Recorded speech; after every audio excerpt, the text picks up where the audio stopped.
My name is David, and I thought I had it figured out.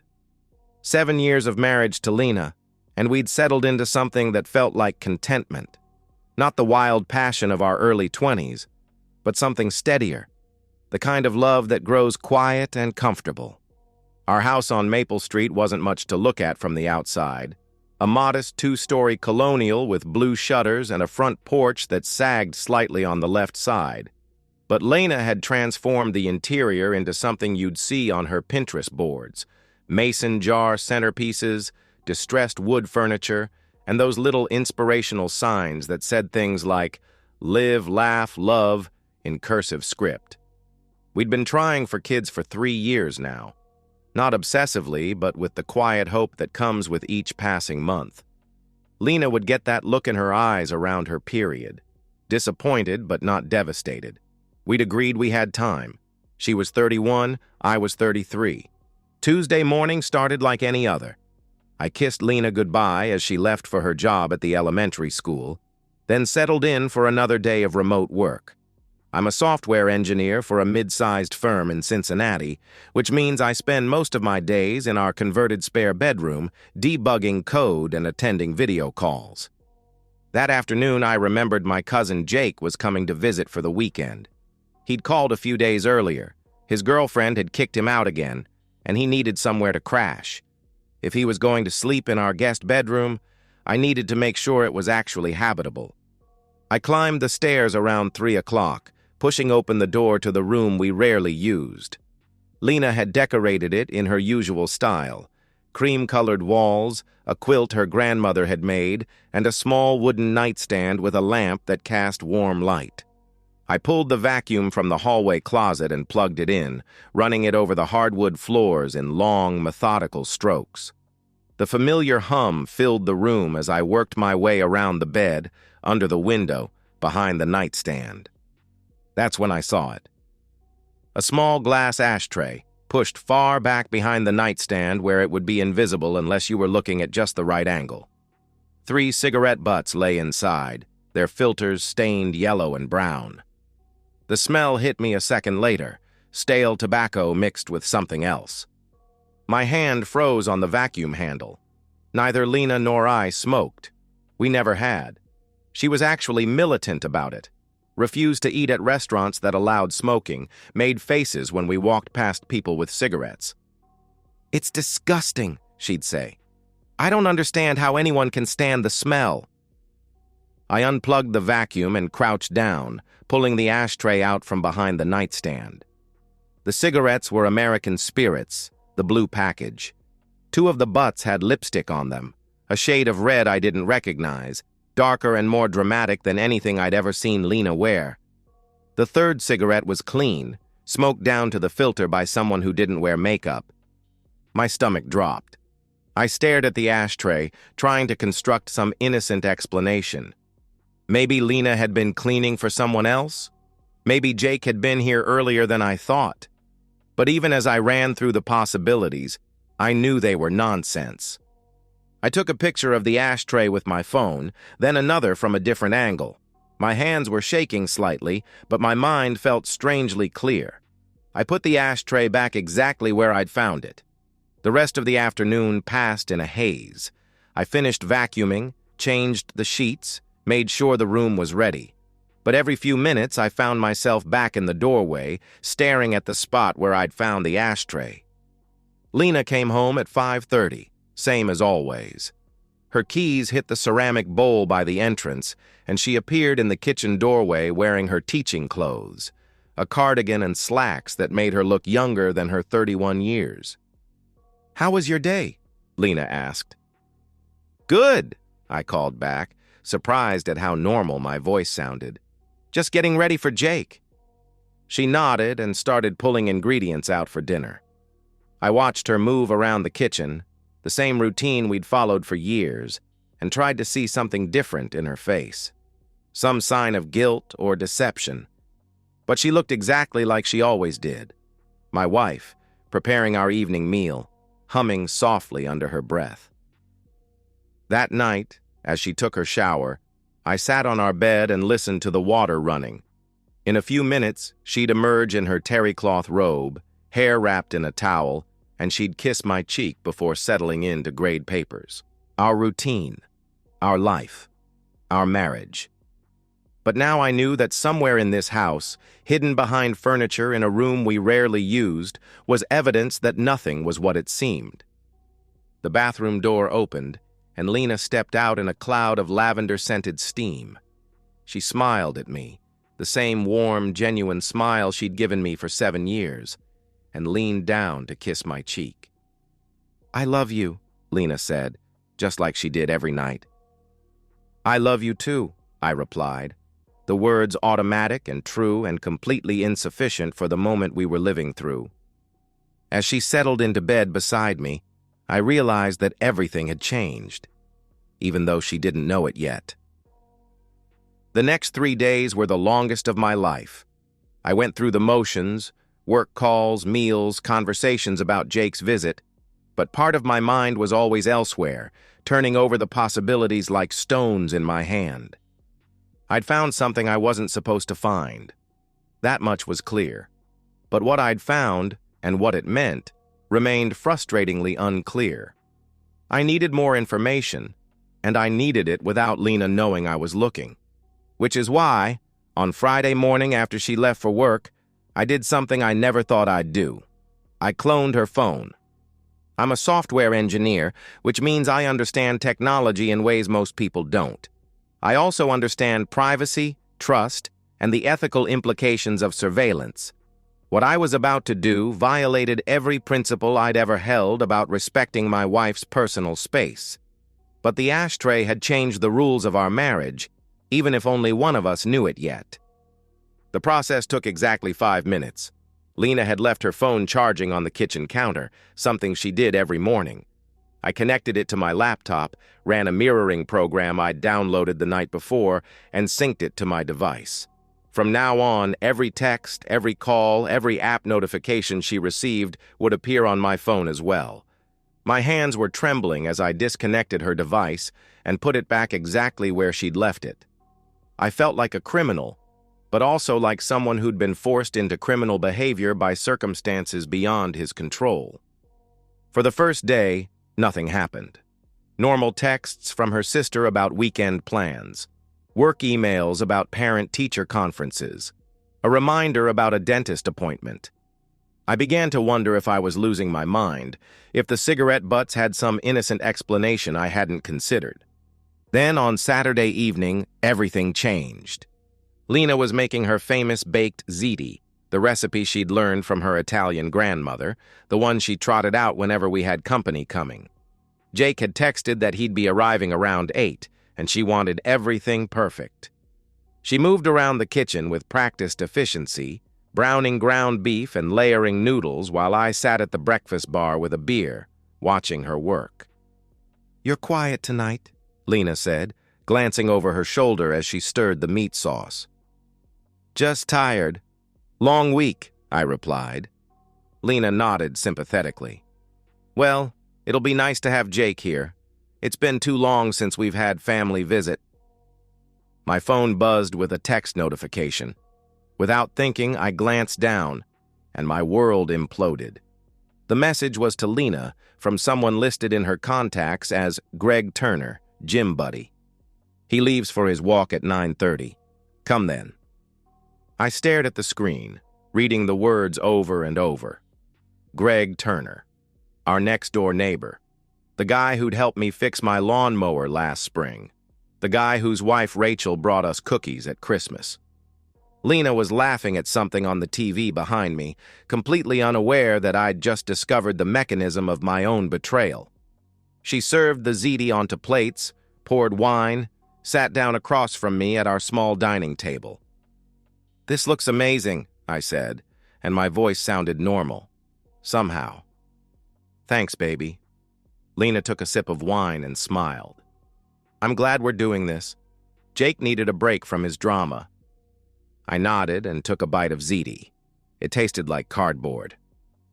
"How's your gym routine going?" "You mentioned you'd been working out with neighbors." "Oh, just trying to stay in shape." Lena waved dismissively. "Nothing too serious." I looked at her across the table, my wife of 7 years, her face lit by the warm glow of our dining room chandelier, making casual conversation about her affair while serving me dinner. The cognitive dissonance was overwhelming. My phone buzzed again. Another message from Greg Turner. Looking forward to it. Bring that thing you wore last time. This time I had to excuse myself to the bathroom. I sat on the toilet seat and stared at my phone, scrolling through their message history. There were dozens of texts going back months. Scheduling, coordination, explicit details about what they'd done and what they planned to do, and all of it timed around my evening walks. The routine I'd maintained religiously for 2 years, the 30-minute circuit through our neighborhood that I took every single night at 9:30. They'd weaponized my own habits against me. When I returned to the dining room, Lena was clearing our plates. "You barely touched your food," Lena said, concerned. "Are you feeling okay?" "Just not that hungry, I guess," I replied. Lena kissed the top of my head as she passed. "Maybe you're coming down with something." At 9:25, I laced up my sneakers just like I had every night for 2 years. Lena was in the living room, curled up on the couch with her laptop, supposedly grading papers. "I'll be back in a bit," I said. "Have a good walk, honey," Lena replied without looking up. I stepped out into the cool evening air, but instead of turning left toward my usual route, I turned right and walked to the corner of our street. From there, I had a clear view of both our house and the Turner's place next door. At 9:34, Greg emerged from his back door and jogged across the lawn to our house. He didn't knock. He had a key. I watched him disappear inside, and something died in my chest. Not love. That would take longer to bleed out. But trust. The assumption that the life I was living was real. I could have gone home then, could have burst through the door and caught them in the act, could have screamed and thrown punches and made a scene that would have felt satisfying for about 30 seconds. Instead, I walked to the Turner's house and knocked on their front door. Rachel answered, wearing yoga pants and an oversized t-shirt. Her blonde hair was pulled back in a messy bun, and she looked tired in the way that mothers of young children always look tired. "Hi," Rachel said, surprised. "Is everything okay?" "You need to come with me," I said quietly. "Now."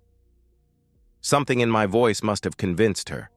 She grabbed a jacket from the hook by the door and followed me across the lawn without another word. I've never been a violent person.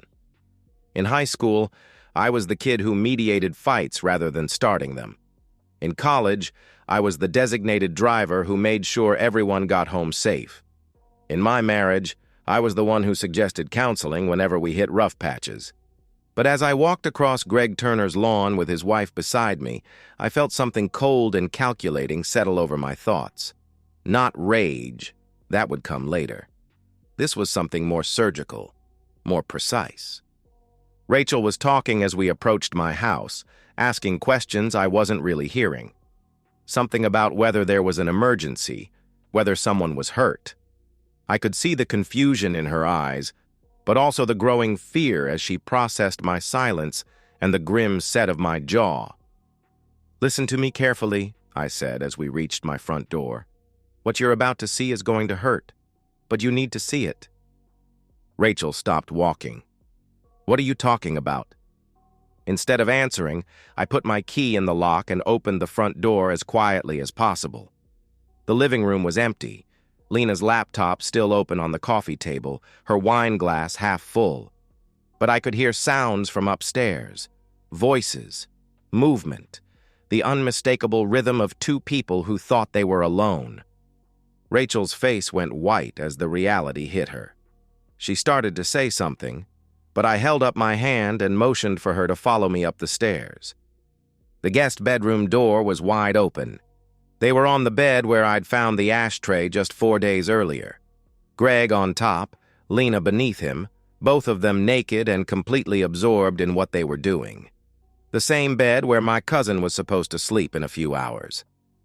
I stepped into the doorway and cleared my throat. The effect was instantaneous. Lena's eyes flew open and locked onto mine, her face cycling through confusion, recognition, and pure terror in the space of a heartbeat. Greg froze for a moment before rolling off her, scrambling for something to cover himself with. "Don't," I said quietly. "Don't say anything. Don't move. Just listen." Rachel pushed past me into the room. I expected her to scream, to break down, to collapse. Instead, she walked calmly to the side of the bed and slapped Greg so hard he fell off the mattress onto the floor. "How long?" Rachel asked, her voice steady and ice-cold. Neither of them answered. "How long?" she pressed. Lena sat up, clutching a pillow to her chest. "Rachel, I can explain." "6 months," Greg said from the floor.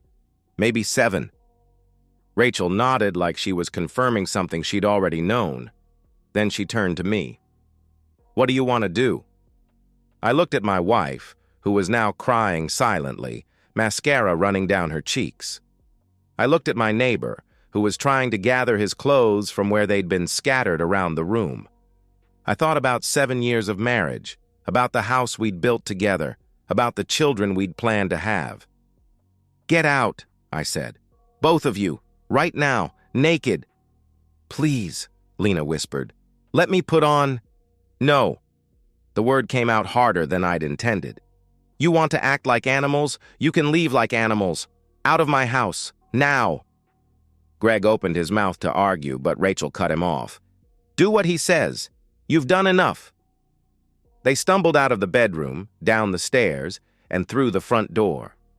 I watched from the living room window as they ran across the lawn to their own house, Greg trying to cover himself while Lena wrapped her arms around her chest. The neighbors weren't out, but Mrs. Henderson across the street was walking her dog. I saw her stop and stare, her mouth falling open as she processed what she was witnessing. By tomorrow, the whole street would know. Rachel sat down heavily on my couch, still staring out the window. "I should have known," Rachel said. "All those evening workouts, all those times he came home smelling like perfume he claimed was from the gym." "I only figured it out 4 days ago," I said. "What gave it away?" she asked. I told her about the ashtray, about the cigarette butts with lipstick. She nodded grimly. "He's been smoking again. I found a pack in his truck last week, but he said he was holding it for a friend." Rachel laughed, but there was no humor in it. "God, we're idiots." "No," I said. "We're not idiots. We're people who trusted our spouses. There's a difference." We sat in silence for a while, two people who'd had their lives detonated in the span of 5 minutes. Outside, the neighborhood was quiet again. Normal, as if nothing had happened. But everything had happened, and there was no going back. Jake arrived an hour later to find me on the front porch with Rachel, both of us drinking beer and staring at the street like we were waiting for something. "This is weird," Jake said, looking between us. "Where's Lena? And why is there women's clothing scattered on the lawn?" I handed him a beer. "It's been an interesting evening." Jake looked at the clothes again, then at Rachel, then at me. Understanding dawned on his face. "Oh, shit," Jake said. "Oh, dude. I'm sorry." "Yeah," I said. "Me too." We sat on the porch until nearly midnight, not saying much, just existing in the aftermath of the explosion. Rachel went home eventually, after Greg called to tell her he was staying at his brother's place. That night, I slept alone in my own bed for the first time in 7 years. The house felt different, emptier, but also somehow cleaner, like a fever had broken. Tomorrow, the real work would begin. Monday morning, I called in sick to work and made an appointment with the best divorce attorney in town. Jennifer Walsh had a reputation for being thorough, aggressive, and expensive. She was worth every penny. I brought printouts of every text message, every photo, every piece of digital evidence I'd gathered. I also brought Rachel Turner, who'd decided she was done with Greg's nonsense and wanted to coordinate our legal strategies. Jennifer sat behind her mahogany desk, studying the evidence with the clinical detachment of someone who'd seen it all before. Her gray hair was pulled back in a severe bun, and her reading glasses made her look like a librarian who'd gone to law school for revenge. "This is comprehensive," Jennifer said after 20 minutes of silence. "Almost obsessively so." "I'm a software engineer," I said. "I document everything." "Good. That's going to make this very straightforward." Jennifer set the papers aside and looked at both of us. "In Ohio, we have no-fault divorce, which means adultery doesn't technically matter for the dissolution itself, but it matters enormously for asset division, spousal support, and custody arrangements." Rachel leaned forward. "We have 2 kids, 8 and 10. Then this evidence is going to be devastating for your husband. Courts don't look kindly on parents who prioritize affairs over family stability." Jennifer turned to me. "Any children?" "Number. But we own the house together, have joint bank accounts, retirement funds, all of which will be much easier to divide in your favor given this documentation." Jennifer tapped the printouts. "Your wife won't have much leverage to negotiate. Neither will Mr. Turner." The legal process moved faster than I'd expected. Jennifer was right. Neither Lena nor Greg had the guts to fight it. When confronted with the evidence, their attorneys advised them to settle quickly and quietly. Lena signed over her half of the house without argument. She kept her car and her personal belongings, but everything else, the retirement accounts, the savings, the furniture she'd so carefully chosen, stayed with me. She moved in with her sister in Columbus, taking a teaching job at a school district an hour away. Greg's situation was worse. Rachel got primary custody of their kids, the house, and most of their assets. The family court judge was particularly unsympathetic to Greg's explanations about needing space and feeling unfulfilled in his marriage. He lost his shared custody arrangement and was relegated to supervised visits every other weekend. The whole process took 3 months, fast, clean, and undeniable. During those 3 months, Rachel and I found ourselves spending more time together. Not romantically, we were both too raw for that, but as 2 people who'd survived the same shipwreck and understood what the other was going through. She'd come over in the evenings after her kids were asleep, and we'd sit on my back deck drinking beer and talking about everything except our ex-spouses. She told me about her job as a physical therapist, about the satisfaction of helping people recover from injuries and trauma. I told her about my work, about the clean logic of code, and the way problems always had solutions if you were patient enough to find them. "You're not what I expected," Rachel said one night in late August. We were watching fireflies blink on and off in my backyard. "What did you expected?" I asked. "Someone angrier, more bitter." Rachel took a sip of her beer. "If I'd found evidence of Greg's affair the way you found Lena's, I would have burned his clothes and keyed his truck." "I thought about it," I admitted. "But anger is just another kind of trap. It keeps you focused on them instead of figuring out what you actually want." "And what do you want?" she asked. I considered the question. 6 months ago, I would have said I wanted my marriage back, wanted the future Lena and I had planned, but that future had been built on a foundation of lies. "I want to be with someone who chooses to be honest," I said finally. "Someone who doesn't make me wonder what they're hiding." Rachel nodded. "That sounds nice. Simple." "Simple doesn't mean easy," I replied. "No," Rachel agreed, "but it's a start." The divorce was finalized on a Tuesday in September. I signed the papers in Jennifer's office, officially ending 7 years of marriage with a few strokes of a pen. There was no ceremony, no witnesses except the attorney and her paralegal. That evening, Rachel came over with a bottle of wine and Chinese takeout. "How do you feel?" Rachel asked as we sat at my kitchen table. "Free," I said, and realized I meant it. For the first time in months, I feel free. Rachel raised her wine glass. "To freedom and to honest ground." I clinked my glass against hers. "To honest ground." 6 months later, Rachel and I are sitting on the same back deck where we spent so many evenings talking through our respective divorces. But tonight feels different, lighter somehow. Her kids are at Greg's for one of his supervised visits. My cousin Jake is inside, making what he calls his world-famous grilled cheese sandwiches. "I got a job offer," Rachel says, swirling her wine in its glass. "Yeah? Where?" I asked. "Cincinnati Children's Hospital, head of pediatric physical therapy." I set down my beer. "That's huge. Congratulations." "It's also an hour away, every day." "But it's what you want?" I asked. Rachel nods. "It's what I want. I'm just nervous about uprooting the kids again." "They'll adjust," I say. "Kids are more resilient than we think." "What about us?" Rachel asks quietly. It's the question we've been dancing around for months. We're not rushing anything. We're both too damaged for that kind of recklessness.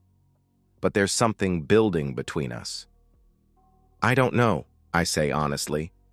"But I know I don't want to lose what we have." "Which is what exactly?" she asked. I think about it. Trust, honesty, the feeling that I don't have to wonder what you're really thinking or where you really are. Rachel nods. "I've never had that before. Not really." The sliding door opens and Jake appears with grilled cheese sandwiches. Did someone order room service? After he goes back inside, Rachel and I eat in comfortable silence. The September air carries the first hint of autumn coolness. "I keep waiting for the other shoe to drop," Rachel says eventually. "For you to turn out to be hiding something, or for me to discover I'm not as healed as I think I am." "Maybe that's normal," I say. "Maybe trust is something you have to build piece by piece." "Is that what we're doing? Building trust?" she asked. "I think so, along with everything else," I replied. Rachel reaches over and takes my hand. Her fingers are warm and slightly rough from her work, and they fit against mine naturally. "If I take the job," Rachel says, "would you consider moving closer to the city?"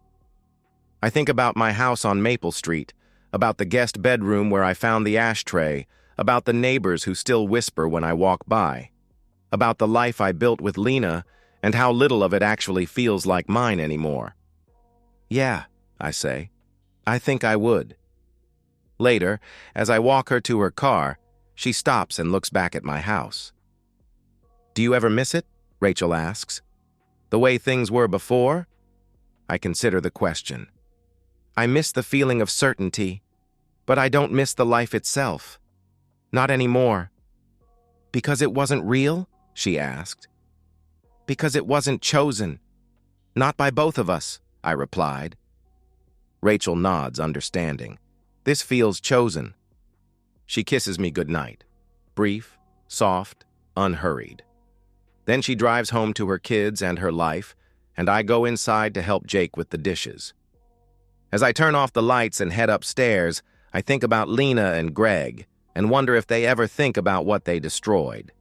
Then I realize I don't actually care what they think or feel. Their story is over. Mine is just beginning. And it's being written on honest ground. And so, we've reached the end of today's story. Was it what you expected, or did it take a twist you didn't see coming? I'm curious to hear your thoughts. Share them in the comments below, and let's get a conversation going. If this story kept you hooked, make sure to hit that like button. And if you're new here or just haven't subscribed yet, now's the perfect time to join our community. I bring you fresh, captivating stories every day, so click that subscribe button and turn on notifications so you never miss out. Thanks for watching, and I'll see you in the next one.